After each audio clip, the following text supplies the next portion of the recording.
It started with 4 hours' notice. That was all he gave me.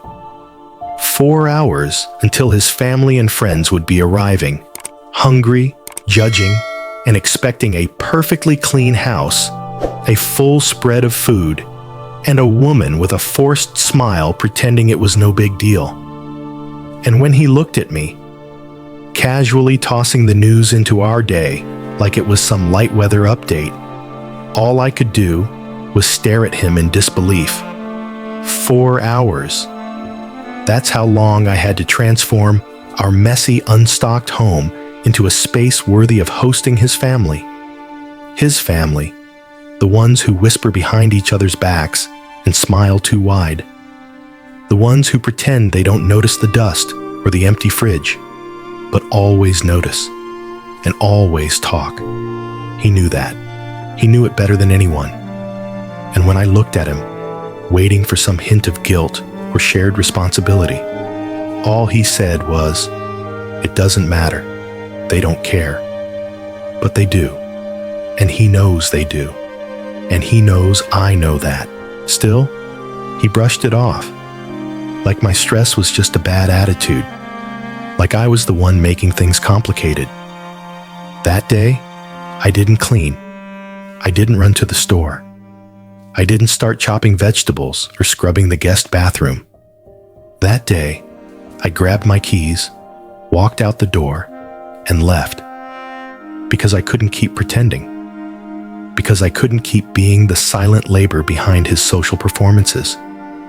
Because I was done. I drove with no real destination, just the feeling of the road under my tires and the silence in my car that didn't ask anything from me. He canceled the gathering.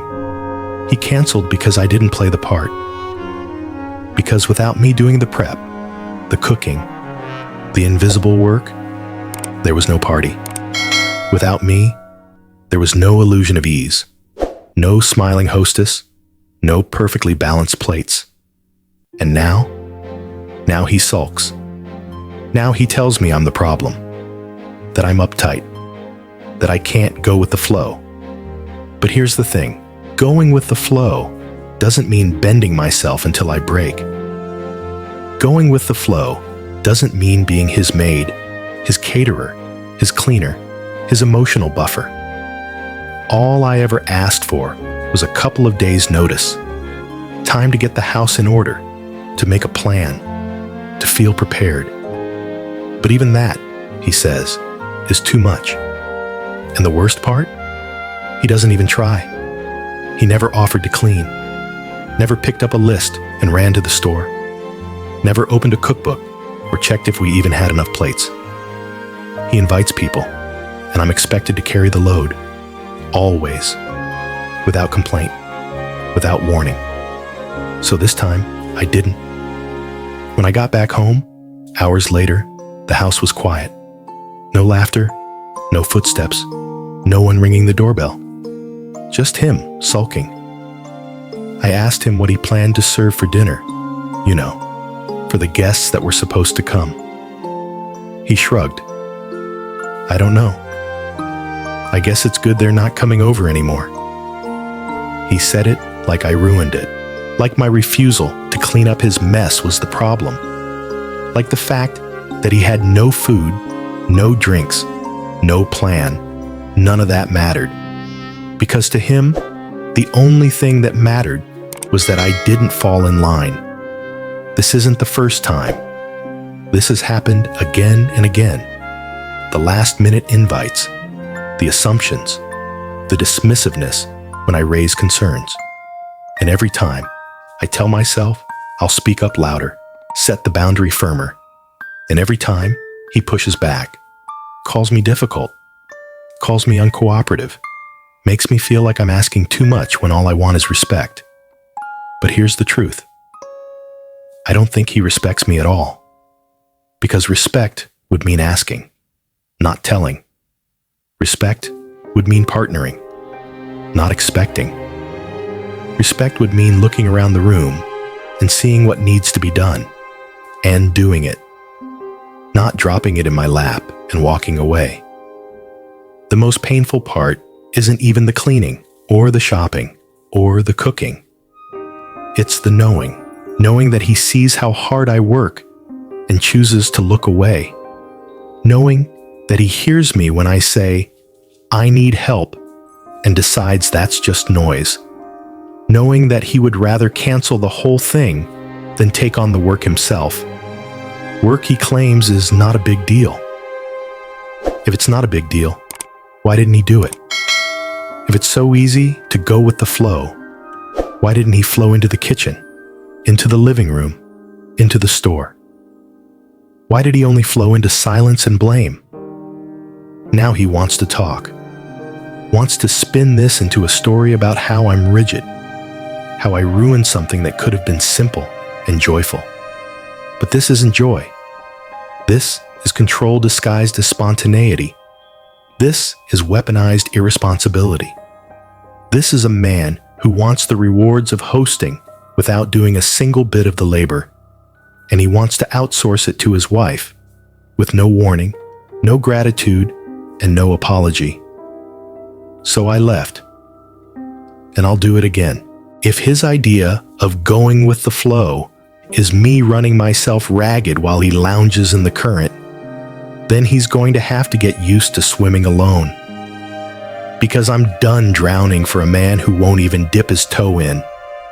And now, as he sits in that quiet house, sulking, stewing, pretending he's the victim in a story where I refuse to play servant, I'm here wondering, so, am I the asshole?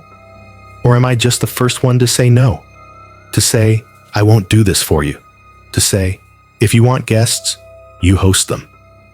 To say, I am not your staff.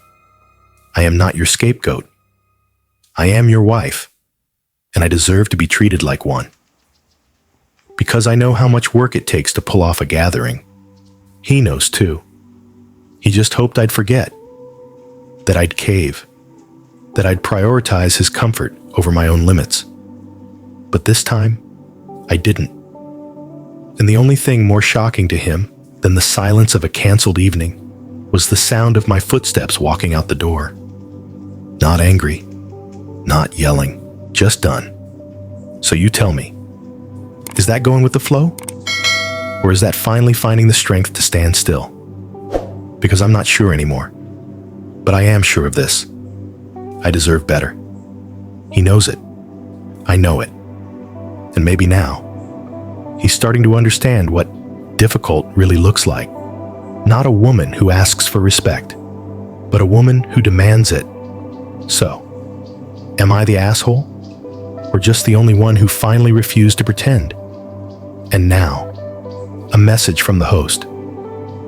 This story isn't just about chores or parties. It's about power. It's about emotional labor. It's about what happens when one person in a relationship decides that planning, preparing, and performing are someone else's job.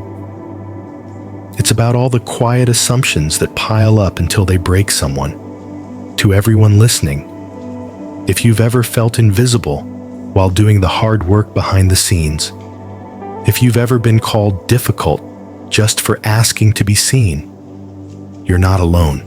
You don't need to clean up someone else's chaos to prove your worth. You don't need to bend yourself backwards to earn basic respect. And if someone refuses to listen, even after you've explained, asked, pleaded, sometimes the most powerful thing you can do is simply leave the house. If this story moved you, share it. If you've lived it, comment. And if you're still living it, remember, you're not crazy. You're not selfish. You're not too much. You're just tired of being everything. For someone who offers you nothing in return. This is AITA Story Vault. And this is your reminder that your time, your energy, and your peace are worth protecting.